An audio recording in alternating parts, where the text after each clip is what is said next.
Pois bem, prosseguindo no estudo de História da Igreja, estamos na página 103.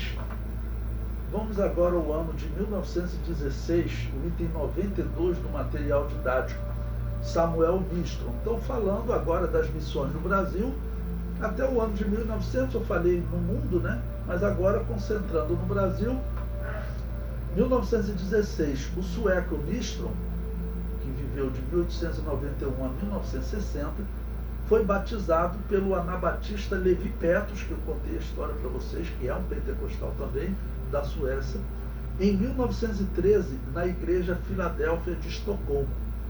No mesmo ano, Nistron recebeu o batismo no Espírito Santo. Foi enviado para o Brasil como missionário desta igreja, chegando em 1916 em Belém do Pará, ou seja, chegaram na mesma região. Então, é mais um missionário da Igreja Batista Independente. Veja, o Daniel Berg e o Gunnar Wigler, eles vieram por conta própria. Deus falou, vamos, ok? Mas na Suécia tinha já uma igreja anabatista organizada, que ela está também mandando missionários. Esses missionários, eles fazem contato, tanto que eu falei para vocês, a história diz que o Gunnar Wigler, que era o pastor mais experiente da dupla com o Daniel Berg, o Gunnar Wigler, ele às vezes chamava o Levi Petrus da Suécia para fazer separação de ministros aqui no Brasil, quando as Assembleias de Deus iniciaram. Então, eles mantêm relação, mantêm contato, né? Bom, o item 93 do nosso material didático, eu conto a história de um jornal, o jornal Voz da Verdade. Neste ano foi fundado o primeiro periódico pentecostal do Brasil. O primeiro número distribuído falava da conversão de muitas almas. Eu achei interessante como documento colocar ele aqui também para nós lermos, para vocês terem esse material. O texto diz: os nossos irmãos Samuel Nistron e Daniel Berg, em uma viagem evangelística que fizeram a 6 igrejas da fé apostólica no interior desse estado, batizaram 90 pessoas. A Assembleia de Deus em São Luís do Pará tem crescido tanto que o vasto salão da casa de oração tornou-se pequeno para acomodar os irmãos que ali se reúnem. O pastor Gunnar Wigler batizou no batistério da Assembleia de Deus nesta cidade, Belém, 12 pessoas que se entregaram a Jesus. O nosso irmão Severino Moreno foi para Manaus e lá testificou acerca da verdade gloriosa de que Jesus batiza no Espírito Santo.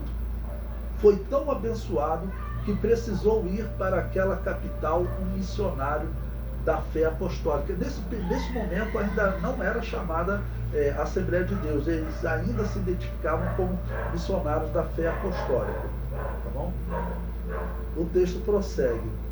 A igreja crescia na capital e no interior. Em Belém, abriam-se novos locais de culto. No interior, organizavam-se novas igrejas.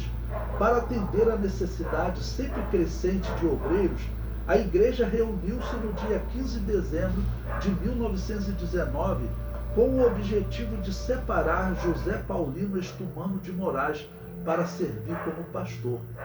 O irmão Moraes fora, durante muitos anos, presbítero da Igreja Presbiteriana Independente, mas, tendo em vista a sua experiência pentecostal, resolveu unir-se à Assembleia de Deus em 1917. Então, interessante, essa primeira pessoa que recebe a experiência pentecostal era um ministro, tá bom? A Igreja Presbiteriana Independente, ela separou-se da outra igreja presbiteriana por conta de maçonaria, por não aceitar a maçonaria, ok? Então ele vem para as Assembleias de Deus e seria então o primeiro ministro separado aqui no Brasil. Agora, interessante, veja como esse Samuel Nistron, da Igreja Batista Independente da Suécia, ele está trabalhando normalmente com o Daniel Berg. Quando eles chegam aqui, missionários se encontram, pregadores do Evangelho, né? Claro, cristãos se conhecem, eles começam a trabalhar juntos. Bom, o que é importante nós falarmos até sobre esse crescimento inicial? O que as pessoas tinham no Brasil? As pessoas tinham a Igreja Católica, que ela já limita as pessoas, aqueles que querem servir a Jesus, que têm a fé em Jesus. A Igreja Católica estabeleceu heresias dizendo que essa pessoa não pode nem participar do símbolo do sangue de Jesus, que é o vinho. Enquanto Jesus Cristo disse, né, comei dele todos, bebei dele todos. Então você tem que participar do pão e do vinho. A Igreja Católica, ela já tira essa mensagem dos seus discípulos. Então aquelas pessoas, claro, estão enfraquecidas, mas são pessoas que desejam a palavra de Deus. São pessoas que olham para a história de Jesus e querem essa história, querem esse Salvador. Só que eles, infelizmente, estão limitados. Então, quando chega uma igreja pregando uma mensagem mais viva, no idioma deles, porque nesse período também, muitas pessoas iam para a missa para ouvir uma palavra em latim do padre. Aqueles vitrais que existem nas igrejas católicas, não sei se vocês sabem, a razão daqueles vitrais são desenhos, porque as pessoas iam para a igreja, o padre ficava falando em latim, e as pessoas ficavam olhando para aqueles desenhos, pensando naquela história. Por exemplo, José e Maria, Jesus nascendo, depois eles fugindo para o Egito. Aqueles vitrais vão contando história. As pessoas não entendiam nada. Então chegam pessoas pregando a palavra de Deus e pessoas com o dom espiritual, então vai ter um crescimento tremendo. As Assembleias de Deus vão crescer no Brasil. E hoje muitas pessoas já falam que a Assembleia de Deus, ela de fato é maior que a Igreja Católica. A Igreja Católica, alguns ainda dizem que ela é maior porque praticamente todo cidadão que nasce no Brasil, a não ser que já seja de igreja evangélica, ele nasce católico, vai ser apresentado lá, tem que tirar o pecado original. Aquele batismo católico, ele não é um batismo de confissão de fé em Jesus. Ele é um batismo, segundo os católicos, é um batismo para tirar o pecado original. E não existe esse negócio de tirar pecado original, né? Então as pessoas só tinham esse batismo. Então quando chegam pregadores e explicando, olha, esse batismo que vocês tiveram não é o batismo cristão. O batismo cristão exige confissão de fé. Em algum momento da sua vida, você tem que decidir por Jesus. Você quer aceitar Jesus Cristo como Salvador? Eu te batizo com o batismo cristão. Isso vai começar, claro, a gerar problema com as igrejas católicas. As igrejas católicas não vão aceitar isso. E as igrejas protestantes também não.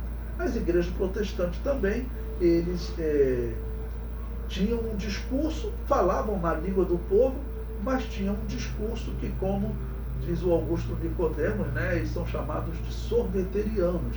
Era aquele discurso lento, não era um culto avivado.